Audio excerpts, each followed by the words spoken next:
پدر و مادر احترام کن، دعاشو بگیر. روزی می روند والله قامتت می شکنه، خانت به نور می شود، تاریک می شود زندگیت. خیلی حیات دیگرگون تغییر می یابه، به سرپوشه می مانی. باورم نیست پدر رفتی و خاموش شدی، ترک ما کردی و با خاک هم آغوش شدی. خانه را نور اگر بود ز رخسار تو بود، ای چراغ دل من از چی تو خاموش شدی؟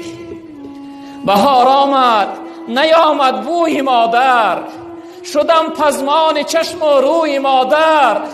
نمی ارزد هزاران نوده گل با یک تاری سفید موی مادر. برادر بزرگوار به قدرش برس که نمی آبیش. والله قسم ده آرزو مثل من بر این می سوزی، می خواهی که یک بار پیداش کنه. ای پدر جان بگو